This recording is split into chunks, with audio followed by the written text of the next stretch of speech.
effectively, we almost created a new Salvo. Every few years, he ran into difficulty, he went under, and basically it pulled the business down. I was by the door, and lo and behold, who walks in but Gordon Ramsay. I knew they were right, that we'd be inundated, but would we be busy fools? So we thought, well, rather than keep it confidential, let's turn it completely on its head and do the complete opposite of that. This is the Leeds Business Podcast, and I'm your host, Phil Fraser. This week, we speak to John Dammone, co-owner of legendary Leeds restaurant Salvos. John tells us all about the early days of the restaurant, some key lessons learned in some unsuccessful business expansions, how the brothers kept the restaurant relevant throughout the years, and he tells us all about the effect Gordon Ramsay had on the business. The business surgery segment answers the question, as a business owner, I've always got too much to do on my to-do list. How do I solve this problem? Before we start, I have one simple request of you. Please hit the follow or subscribe button on the app that you're listening on. That's it. Thank you. Okay, so let's get into what is a really tasty episode. On today's Leeds Business Podcast, I'm absolutely delighted to have John Dammone, founder and owner of Salvo's restaurant in Headingley, as our guest. Hi, John. Hello there. Good afternoon, and thank you for having me. It's a pleasure. It's a pleasure. I mean, your restaurant is an institution in North Leeds, and if any of our listeners haven't been, they should go. First question for you, John. Have you ever, or did the business ever, take equity? Never done external equity in the business. Right. Okay. The reason I ask is because today's podcast is brought to you in association with Leeds-based YFM Equity Partners.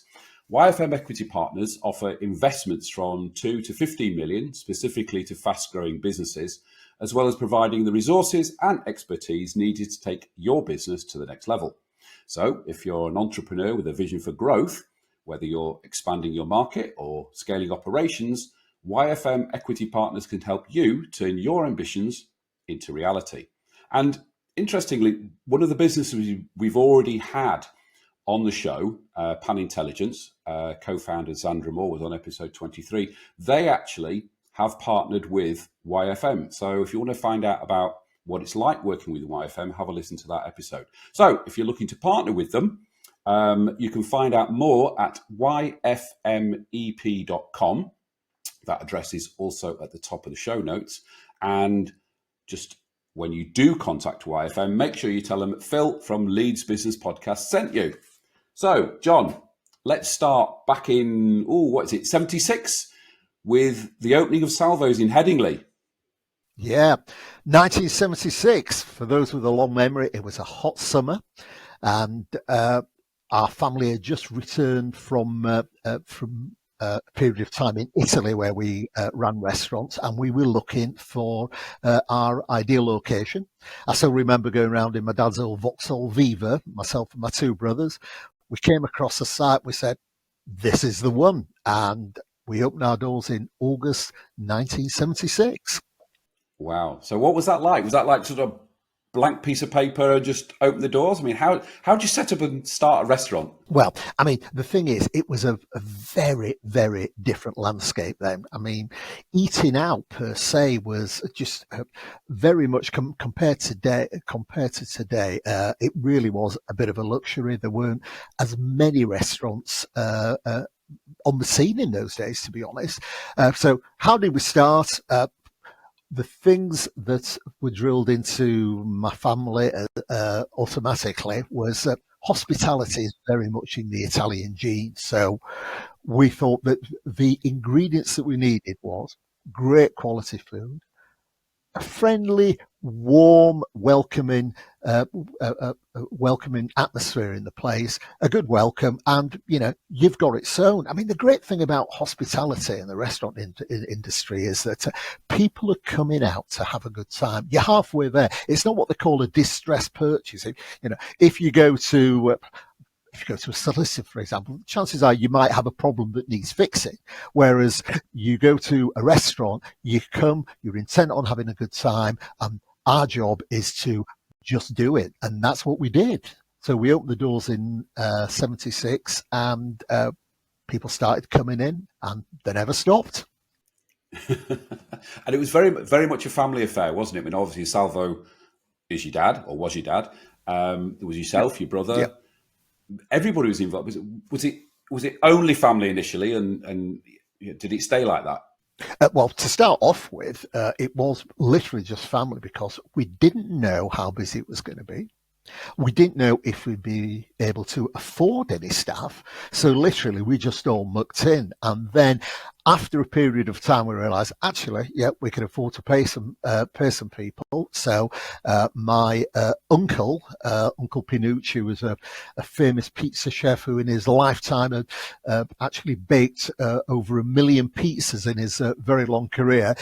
We couldn't afford to bring him in straight away when the restaurant opened. And after a few weeks, my dad had been doing the pizzas. My dad got in touch with my Uncle Pinucci and said, right, okay, we're ready for you now. Let's go for it. So yeah, all family to start off with, and like many businesses starting off, it's a question of trying to work out what you can afford and not running while you're still starting off, so to speak. So what were the sort of early pain points of the restaurant? I suppose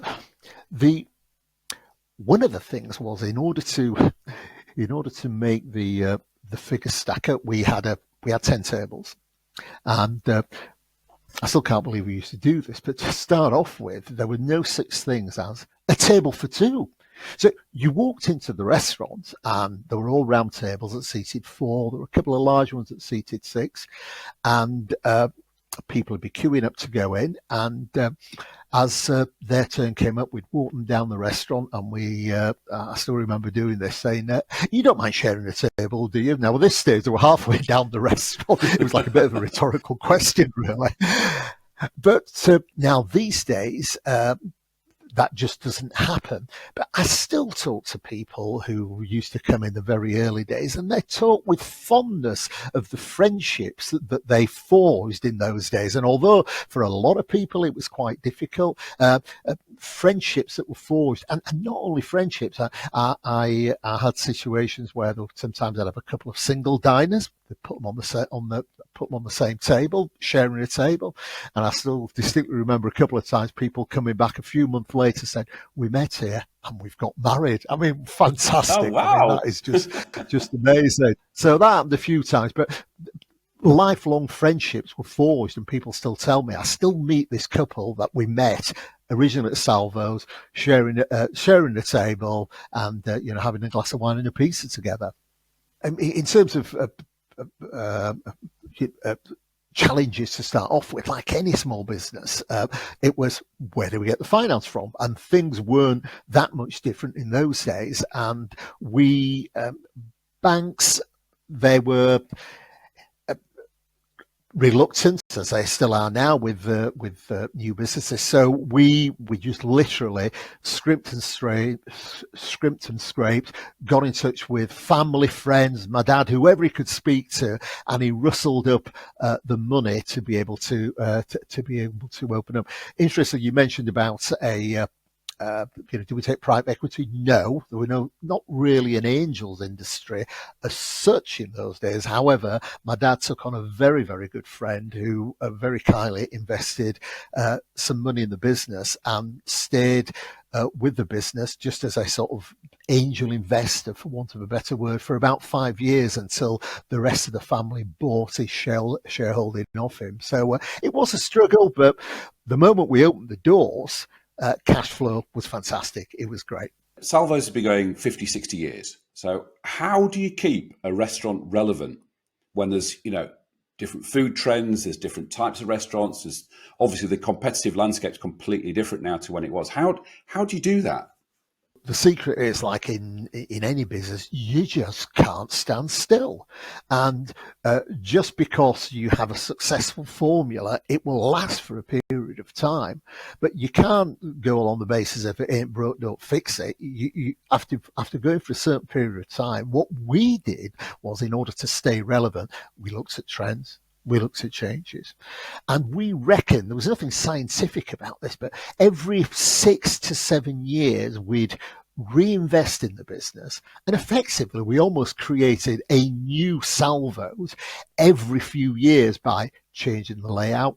In some instances, we'd expanded the restaurant. We started from one very, very small shop unit in a parade of shops that seated like 40 people. Over the decades, we ended up with a place that seated basically about 100 people. So how did we do it? We just kept our eye on on the trend. So we tweaked the menu slightly. I mean, eating out trends changed dramatically. I mean, I still remember working in the restaurant and taking orders in the first instance. You go to a table and say, people hadn't travelled as much. So what's this? Mozzarella, what is it? And does it have garlic in it? Is it spicy? I mean, now the almost like the national dish is curry, where everybody likes things spicy. Everybody likes things with garlic. People were not as travelled, and they just didn't have the knowledge.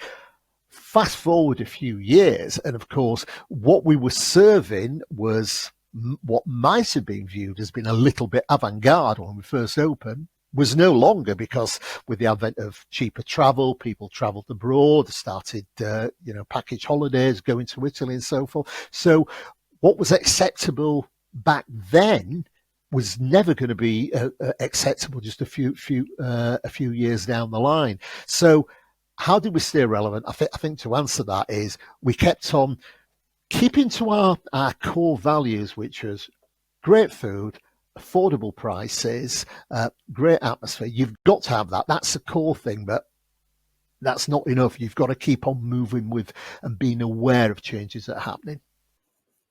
Right. I can see that. Yes, very much so.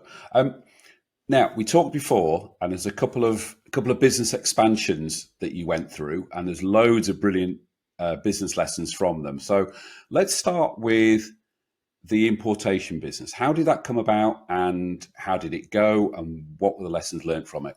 Okay, so what we started to do was we were bringing a lot of stuff in via wholesalers. There weren't that many in the at the time, so specialist Italian wholesalers. And we thought to ourselves, well, perhaps we could control a little bit more of the supply chain ourselves by supplying ourselves and also supplying other restaurants as well.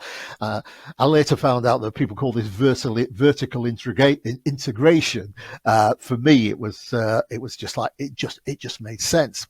So it was 1980. So we've been going for about 4 years, and we set up. And I set up with I took a business partner who had worked for one of the other wholesalers, and we set up importing wines and foods, etc.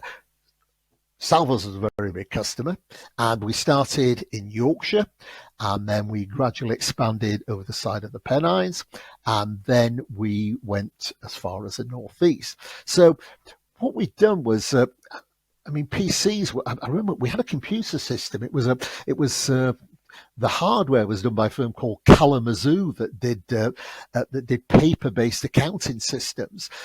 So it was before PCs and that sort of stuff. So logistics. We were disruptors, I think, in our market.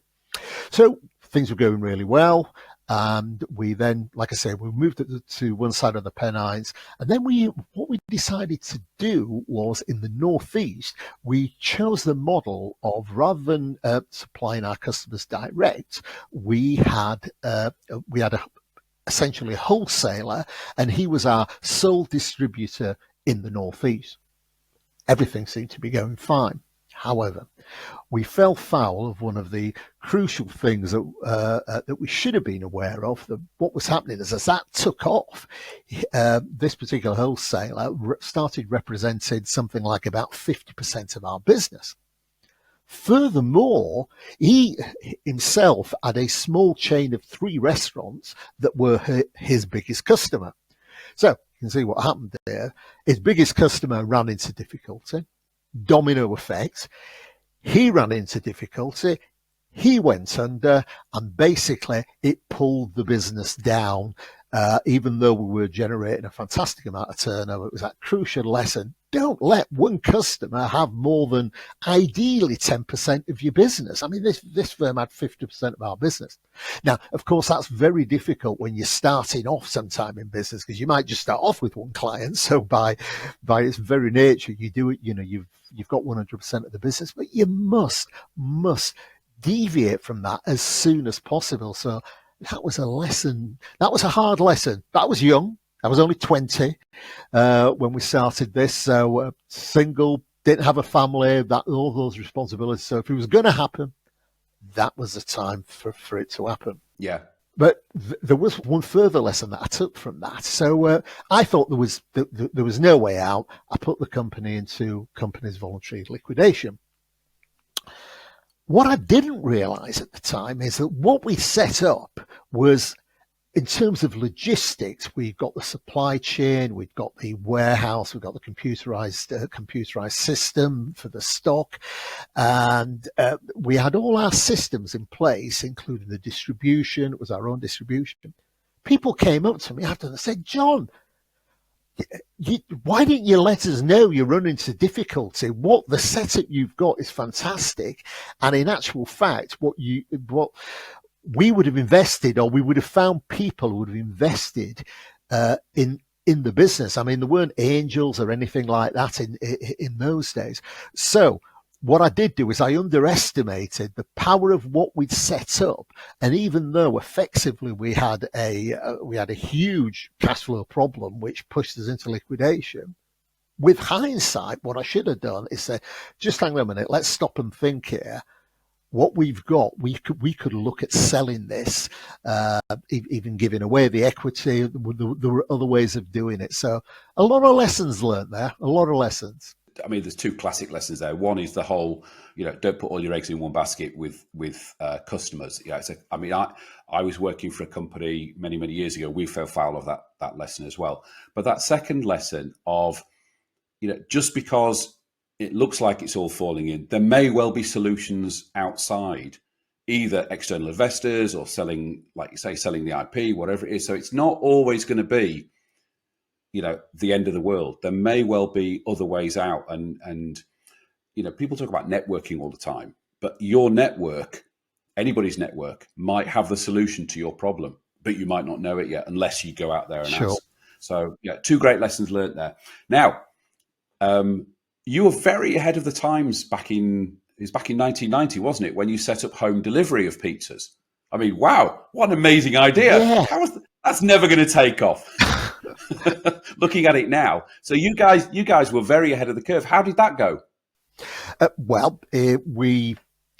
We thought it was a natural expansion. We used to go to the States quite a bit and enjoyed looking at what they did with restaurants, and there were lots of trends that were really interesting, some of which could be transported to the UK, some which wouldn't work as necessarily as well as in the UK. But their pizza industry and their pizza home delivery particularly was so much more mature than what we had in the UK. I mean, the sort of the landscape was dominated by small, often family-run, independent pizzerias, and some of them were dabbling in home delivery, but essentially they were small individual operators. So we thought, well, if we were able to do this and apply some of the concepts of customer service that we employ in the restaurant to these pizza shops and do home delivery, this could really be a recipe for success.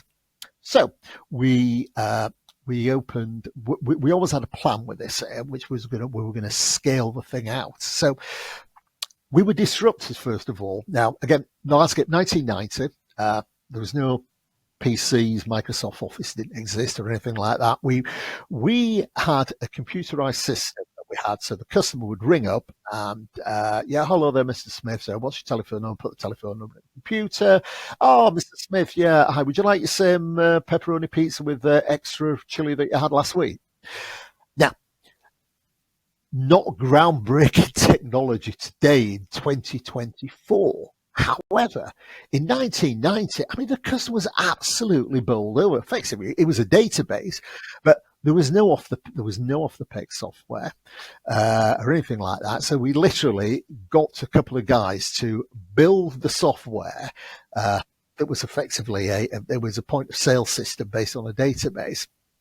And we were very much ahead of the curve there, and even in terms of pizza equipment, we used to go to the States and see what they were doing there, and what they had, for example, was we knew that consistency, once we moved above 1 or 2 outlets, was going to be an issue for us. So we got these.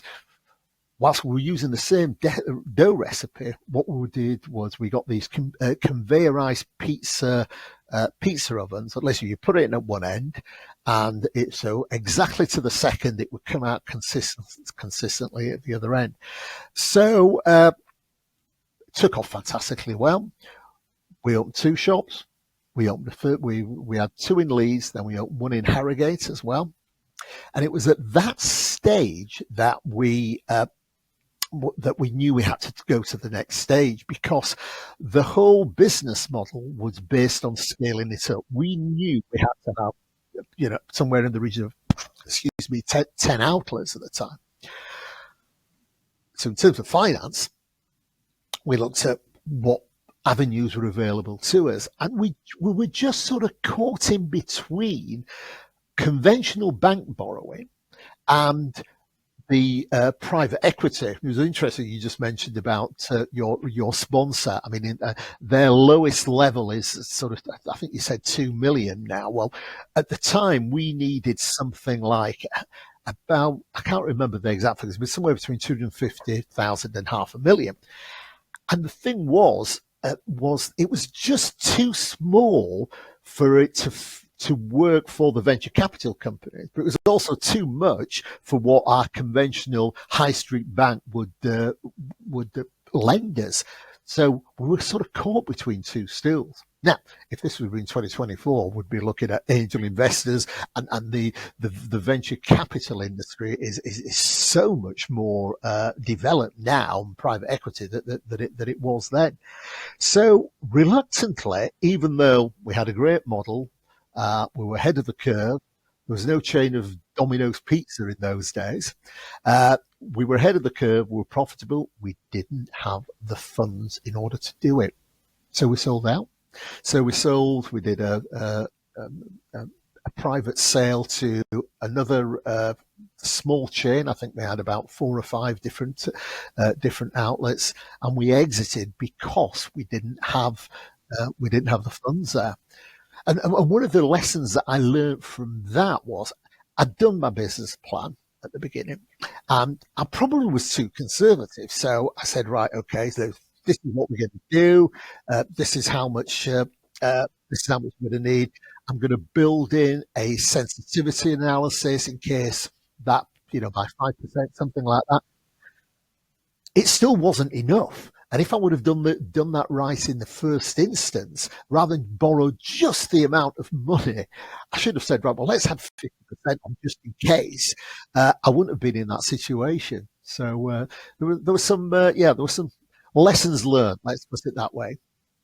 Yeah, and the issue of finance is we could do 100 podcasts on where do you get your finance from? Do you go angel? Do you go VC? Do you bootstrap? How much you need? How you project it? It's are we asking for too little or too much? It's but it's amazing that you were so far ahead of the curve. On pizza delivery. Absolutely brilliant.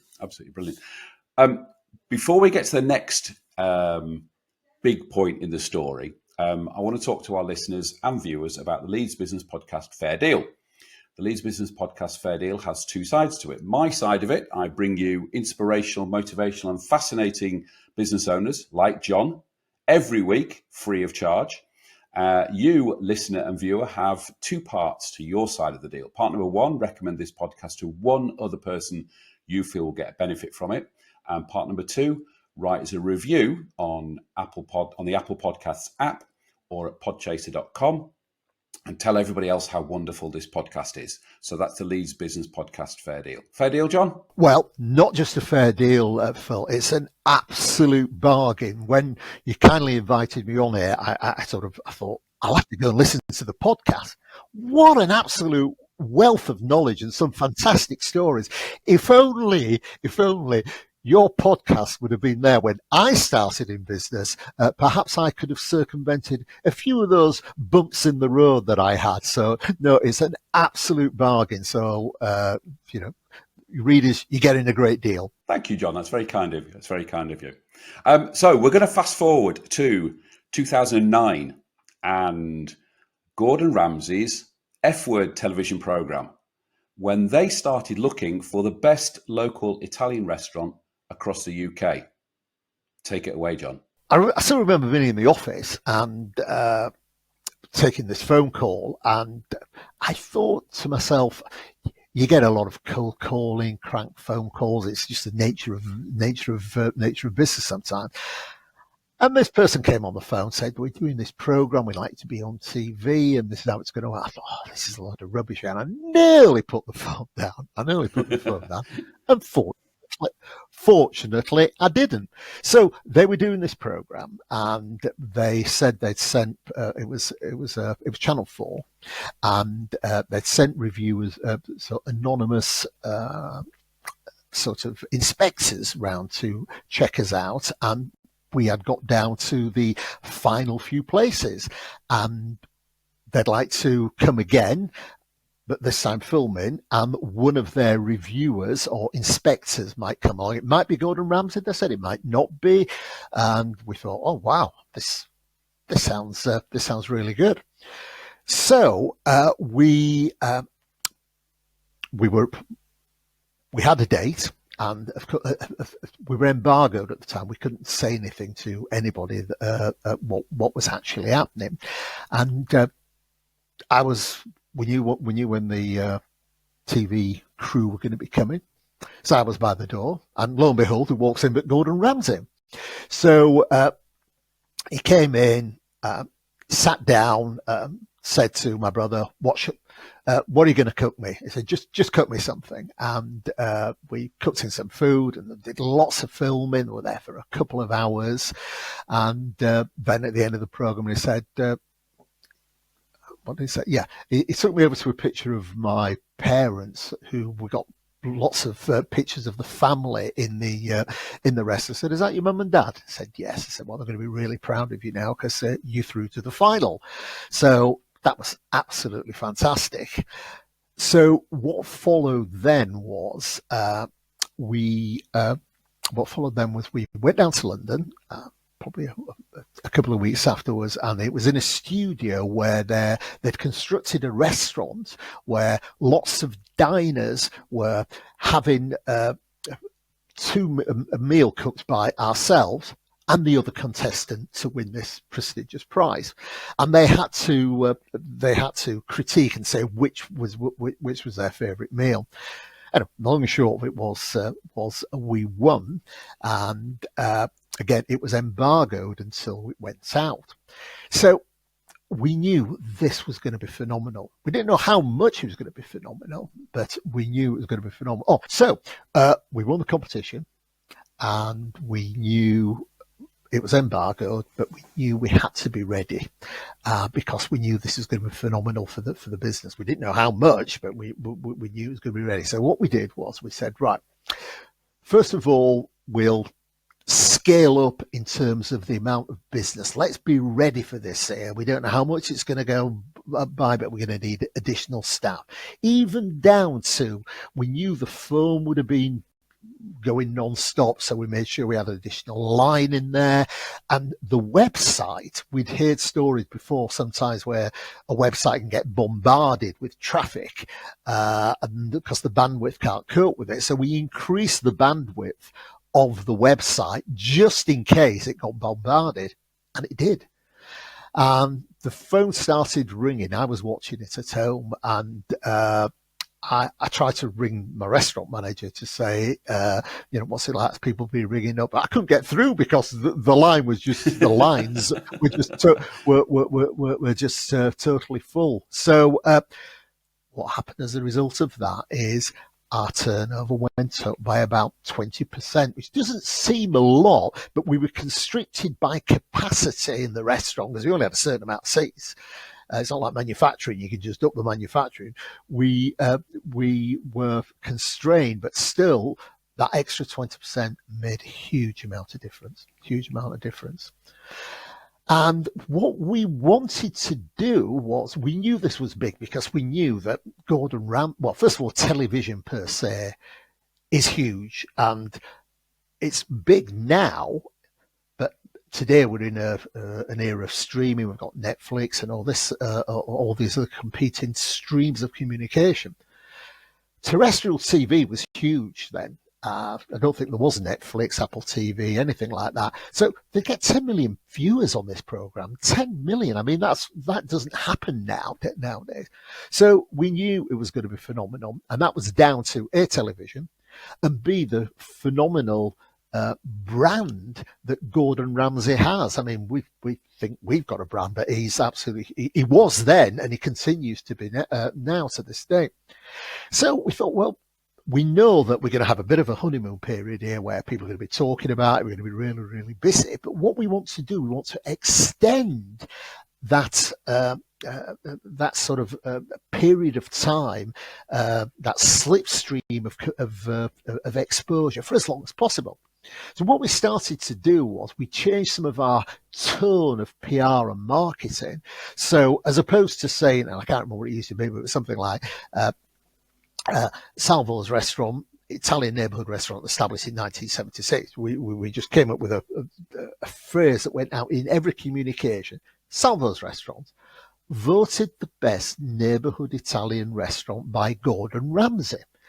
So what we were doing is we were almost like hijacking, for want of a better word, his brand and sort of jumping on the back of that. And I think to this day, I know people still, it's 15 years ago, and people still talk about it now. So that has been phenomenally successful for us.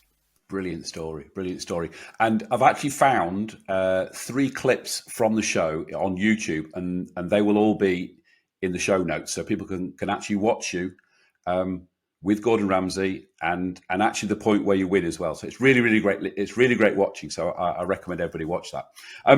Okay, let's fast forward. And this is a question I've asked a number of guests, and I've had a range of answers from really negative to really positive. What was COVID like for you? COVID for hospitality was terrible.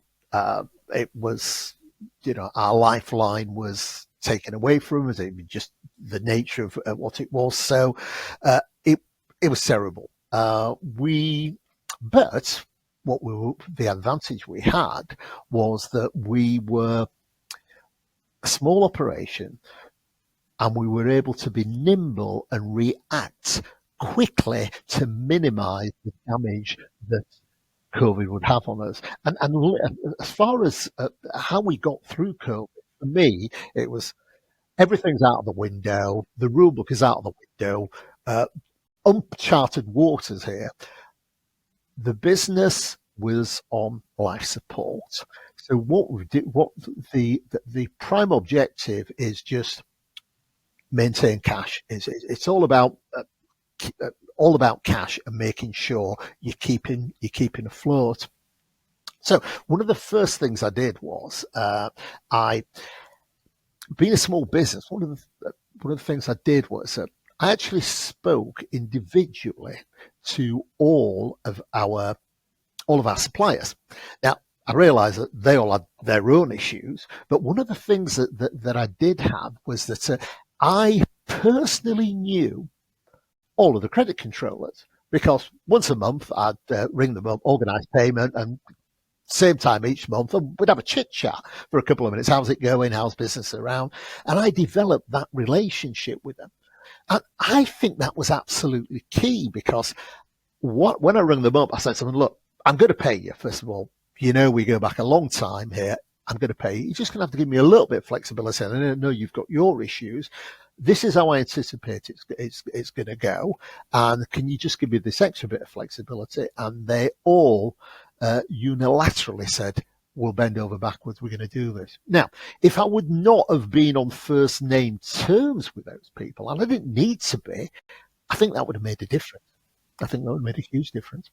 I think we were quite lucky as well in so much as banking wise, we were not with one of the main UK based banks, and I've heard an interesting story when I was listening to one of the earlier podcasts. I can't remember the name of the gentleman, but I think it was in the 2008. Was it the RBS thing where the bank just said, "I'm sorry, I'm going to pull things in."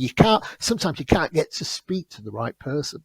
So I was lucky that I was with the Swedish bank called Handelsbank, and they're quite small. They're big, they're huge, but each branch has only got something like an average of about 8 employees in each branch. So when you ring up, you're speaking to people, even if you're not speaking to your manager, they all know your business inside out. So I didn't have that additional pressure that some businesses had, whereby I could imagine some of the banks saying, well, we're going to be hemorrhaging businesses at this stage. We're going to have to call in the loans. We were in a lucky position there, I think, in hindsight. And Handelsbank are just quite different from some of the major ones. I mean, I tried to think if I had to get onto the telephone and try to speak to somebody, I just don't think it would have happened. So, how do we get through it? Cash retention. There's a number of pizza restaurants round here. Some of them just closed the doors. Some of them went into, or we discussed, pizza home delivery. Did you go down the home delivery route? How did you try that? We did. So we immediately came up with a product, which was the easy thing was pizzas to collect and pastas to collect, and then we came up with a product as well, which was it was called a cook at home. So effectively it was like a box, and it had everything included, a 3-course meal, recipe, instructions, everything in there for people to have their treat on a weekend night. And we just did that on a Friday and Saturday. Now, a lot of people at that time partnered with some of the delivery people, with the likes of Deliveroo, Just Eat, Uber Eats, etc. And certainly when we sat down with the management team, they said, look, we've got to go down this avenue. We've just got to do. We know we've spoken to customers. We will be absolutely inundated. And I knew they were right that we'd be inundated, but would we be busy fools? And I ran the maths on it, and we didn't go down that avenue despite immense pressure from my team saying we want to do it. The reason I didn't want to do it was there were many reasons. First of all of a sudden we would be letting go of our product and entrusting our products and our brand to somebody else. So we'd lovingly make a piece, and you give it to the Deliveroo driver, and let's say you get one who is a little bit less fastidious than some of the other drivers. And I've spoken to people, I know this has happened, where the pizza box ends up being upside down, and that happens. That is no joke. Now, when it gets to the end user, the customer, they're not going to ring Deliveroo up. They're going to ring Salvos up and say, "Just a minute, I've had this pizza delivered and it's upside down."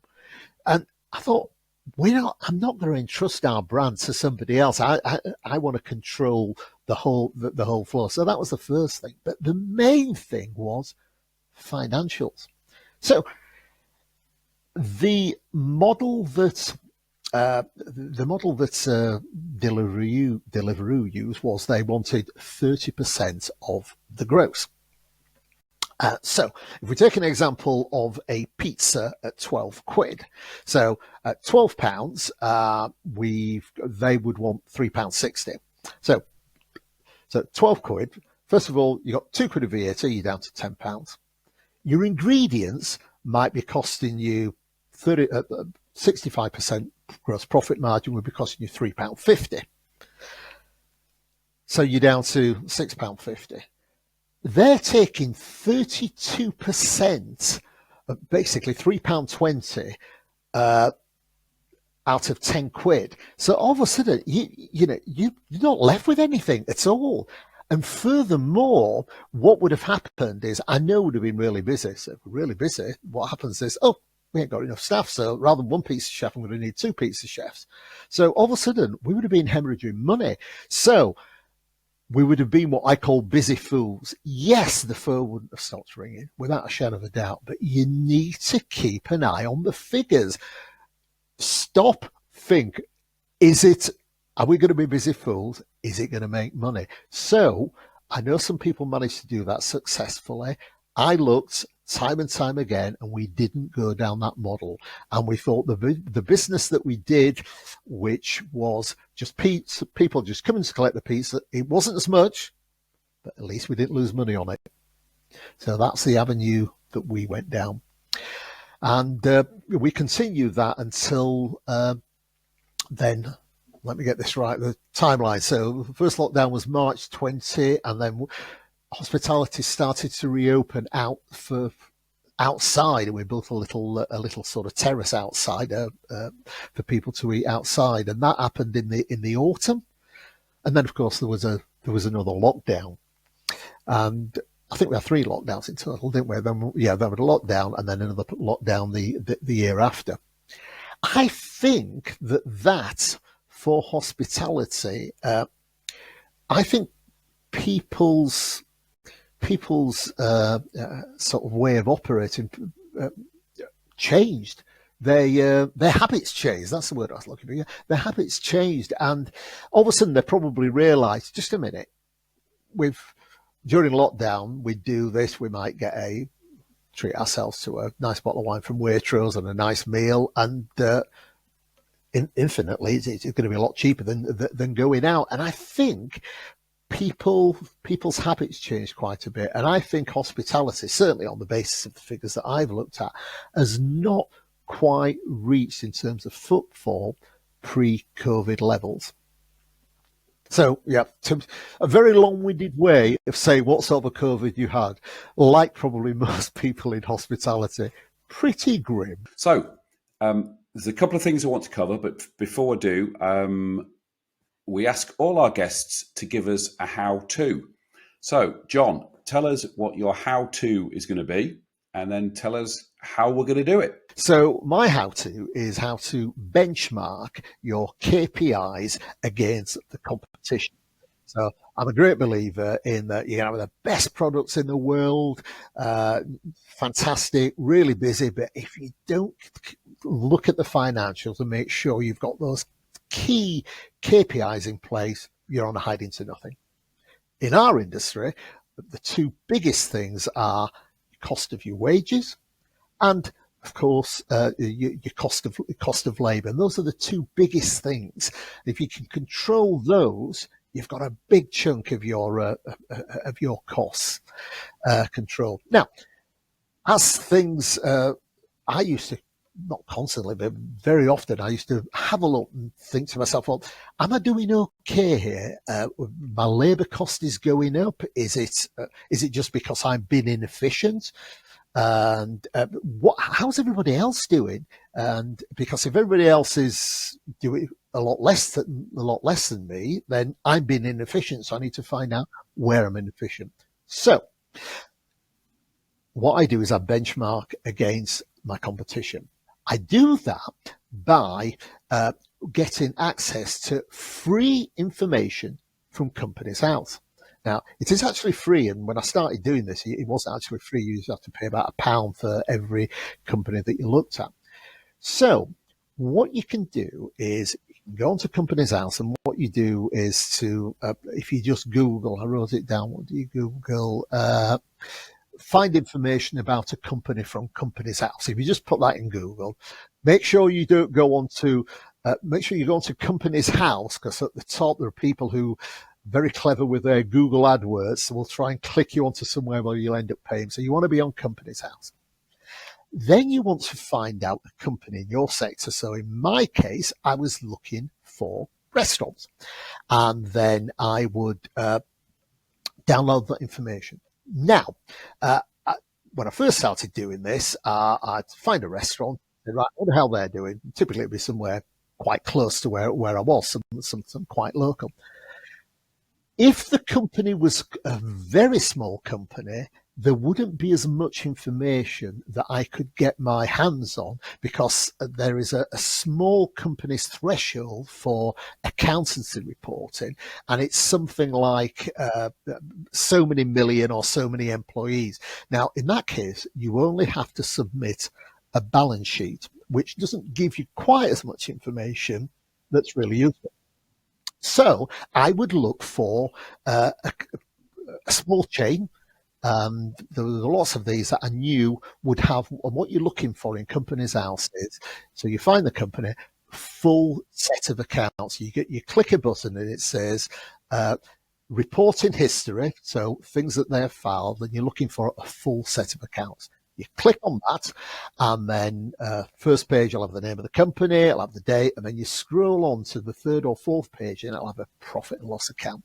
Now, I used to look for two things. Like I say, I used to look for the how much were they spending on ingredients, their gross profit margin, and also what they were spending on wages. And you would find that. Now, sometimes, depending on their accounting procedure, the cost of sales includes both your wages and your cost of your ingredients. Now, that isn't quite as helpful, but there's still a way of splitting those two figures up, so you can find out as a percentage of turnover what they are. So if you scroll down into the notes, and these are really, really important to look at the notes, not just the figures, it will say in the notes, amount of employees in the business, amount of total payroll. So you've got a figure on the profit and loss account saying cost of sales will be £1 million. You know that the employees are 600,000, for example. So therefore, you know what your cost of sales for your ingredients are. So I found that really, really helpful for me to benchmark myself. Absolutely, absolutely. So Companies House is, if you know where to look, there's some really great information there. Now, before we finish, I'm introducing a new segment to the show called the Business Surgery. Now, I've asked a number of our listeners, I've asked all our listeners, and I'm asking you listeners now to do the same, to send in your business problems, and I and a guest will give you a quick solution to that problem. So the first question I've been sent, and John, you've been given a heads up for this, so you should be able to give a brilliant answer. The first question I've sent from somebody called Mark Johnson. Thank you, Mark. He said, as a business owner, I've always got too much to do on my to-do list. How do I solve this problem? So I'll give my answer first, then John, you can give your answer. How about that? That sounds good. So my answer, and I used to do this, and I recommend this to my clients, is I've got a 10-step process to getting everything in. Firstly, I score all. I brain dump all my to-do list all on one piece of paper. I then have a scoring system which matches each job by urgency and importance. I then put the jobs in order, in priority order. Next stage is I go through that job list and then delegate as much of it as I can. And then at that point, I look at only the top 5 jobs on that list, and they are my to-do list. Everything else doesn't get done. And usually in that top 5 list, there is a really nasty job, the one that's really, really going to bother you. And that's the one you have to start with first. And it's the old phrase, eat that frog. So if you do the horriblest thing first thing in the morning, then everything else is a lot easier. And that would be my solution to anybody who's listening, and any clients that I work with. I always give them the same solution. So that's my answer to that question. John, how would you answer Mark? Right. Okay. So first thing is it's a very good thing if you've got a to-do list, because if you haven't got a to-do list, it means you're content with where you are. And anybody in business, you should be striving to improve all the time. So you should always have things on your to-do list, as much as it would be lovely to have an empty to-do list. So that's the first thing that I would say. Now, my very old-fashioned way of handling it is that I write a to-do list on a piece of paper. So you can do it on a computer, but I choose to do that. And I write it out each day. Well, I write it out at the end of the day, and I will work my way through things, and I find it satisfying putting a line through something and looking at my to-do list at the end of the day, which won't have a line through everything. But I find that very, very satisfying. But then what I do is that I will rewrite that piece of paper. Ready for the next day, and I will do something not as scientific as what you do, Phil, which is a great idea of putting things I will do it in priority, that I don't give them a mark. And I will, again, I will understand what you mean about the frog. You put the most difficult one on the front, as the very first one, and sometimes you find that stay there for 2 or 3 days before I get around to it. So I would put it in order. And I think the fact of physically writing it down again, and you're going through and say, I've had that for 3 or 4 days. What am I doing here? Why didn't I do that? Why didn't I delegate that? This is just not good enough. I'm sort of having a conversation with myself. I find that really helps drill into me that I need to get that done. So I will put them in order. What I think it also does for me, depending on what sort of character you are, I do that at the end of the day and then say, right, I've put it down on paper. So I've taken it out of my head, and I know now, tomorrow morning, I know where I'm going to be starting. And by doing that, I'm not going to be, hopefully, fretting during the middle of the night and waking up at 3 o'clock and say, do you know what? What do I need to be doing tomorrow? I've got lots of stuff to do. No, I've committed it at the end of the day. And yeah, I know we all work 24/7 when we're in our own business, but at least there's a bit of a cutoff there. And I found that that's always worked for me. Great stuff. So, Mark and everybody else who's listening, I hope you find that of use. So, if you've got a business problem and you want it to be solved on the business surgery, drop me an email, phil@leedsbusinesspodcast.com. We'll give you a shout out, and hopefully me and a future guest will solve your problem. Now, before we finish, John, you sold the business. Yes. Now, some people might not even know that. That might be news to people. I'm conscious we've been talking for a long, long time. Talk us very briefly through the exit process. Okay. So, as I mentioned to you, so the decision to do that was taken some time ago. And part of that was to do with the fact that, as I mentioned to you, for me, the success of a business is that certainly in the restaurant business, you have to keep on reinventing yourself. And there's a bit of a cycle. And for me, it's about 7 years. And that's the ideal time between Salvos Mark 1, Salvos Mark 2, Salvos Mark 3, for you to invest, borrow the money from the bank, get your return on capital, repay the bank, and then rinse and repeat, so to speak.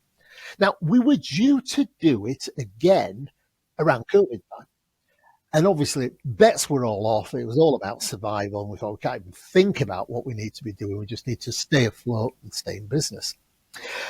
So as we came out of COVID, and my years are advancing, and I'm thinking to myself, I sat down with my wife, and my wife's the creative one who she comes up with a lot of the concepts of working with the architect, of course. He said, do you know, if we do this, by the time you paid the bank back, you realise how old you're going to be. And I suppose, like a lot of people, the thing about COVID is it does make you, I suppose lots of people have said it's made them reevaluate what things are their life and their life goals. And I thought, I'm all right for the moment, and I'm in the lucky position. I love doing what I'm doing, but there's a chance I might not love doing what I'm doing forever. And the principle was, let's get out whilst we're on top. And at the top of our game, we're still profitable and we've still got a busy and vibrant business. So that was the process, and we weren't quite sure which way around to do it. And this is difficulty, when exiting a business. Because the typical way is you'll appoint an agent and you'll say, right, okay, we want to do this. We want to do this confidentially, because if it gets out into the marketplace, the staff are going to get unnerved, understandably, and the customers might get unnerved. They might get the wrong message. So let's try and keep it confidential.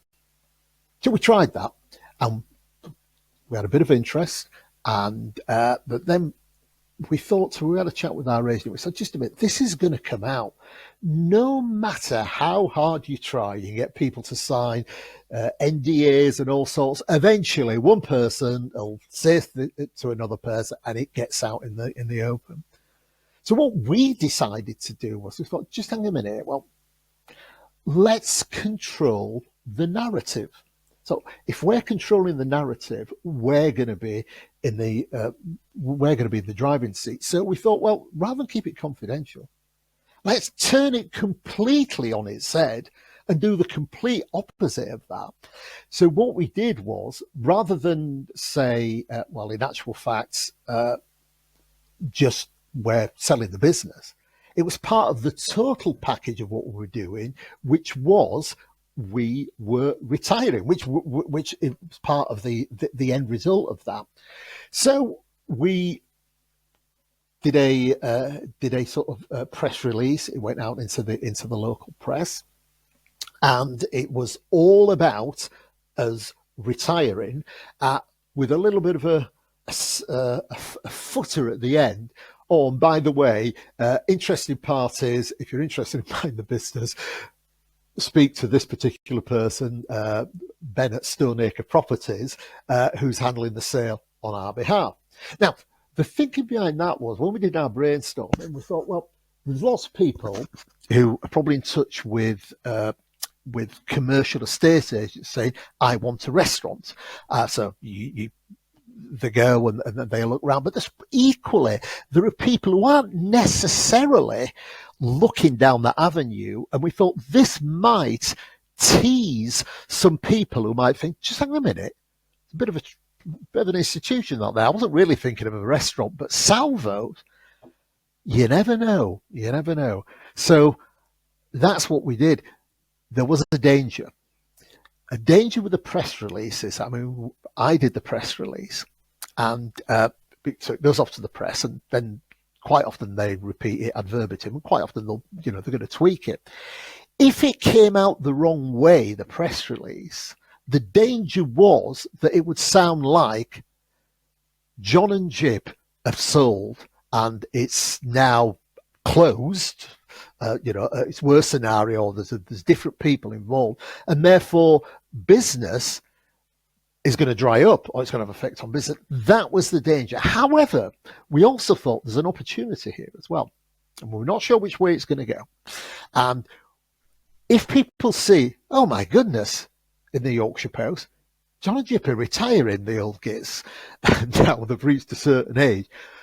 We used to go there at such and such a time, a long time ago. Like, let's go and give it we must go while these guys are still there. And we thought, it's a risk. We did the press release, and the end result was business went up by 20%. And I know that wasn't just a fluke, and there might have been other external factors. The economy was better. People came up to me and said, oh, John, I'm glad I saw you. I read about it in the Yorkshire Post. We don't live here anymore. We live in Ilkley or wherever. We thought we're going to have a trip out, and, one last time while you're still at the helm. So I know that had an effect. The other effect was that in terms of inquiries, we had 80 expressions of interest in the business as well, which was phenomenal. Now, not all those expressions of interest will have been, I'm not going to say legitimate, but a lot of them will have been time wasters, which is why our fantastic agent Ben at Stoneacre, his job was sort the wheat out from the chaff and make sure that, in actual fact, these people have got the funds there and they're not just having a bit of a fishing expedition.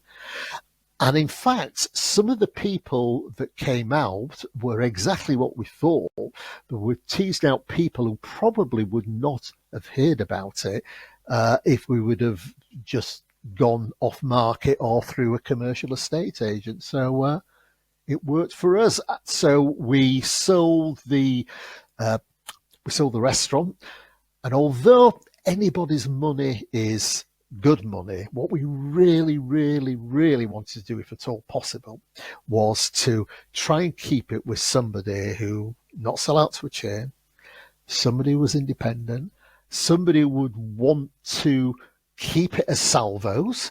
But at the end of the day, once they've paid us the money, they can do whatever they like with it. And we were really keen to do that. And we were very, very lucky that Ben managed to find a local operator. And in actual fact, what we thought was really nice was actually the two brothers as well, which we thought, bear in mind that myself and my brother Jip were involved in the restaurant. So we sold to them, and they've kept it on as Salvos, and they're putting their stamp and their identity in it. And I know for a fact, having spoken to lots of people, they said, "Oh, I hope you're enjoying your time. I've been back there and it's still fantastic and the food's still great," which I'm really, really pleased about. So job well done. Brilliant. Wow, fantastic story.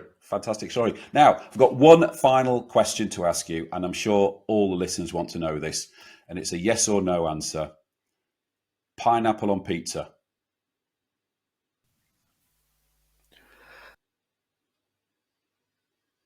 No. I agree. And on that note, I'll say thank you to John. It's been absolutely fascinating. Thanks, John. Okay, thank you. Thanks for listening to this episode. I hope you found it interesting, inspiring, and of use. To make sure you don't miss out on any future episodes, please subscribe to the show. Go on, do it now. Do it now before you go off and do something else. Thank you. Much appreciated. Oh, and don't forget our fair deal. See you next week.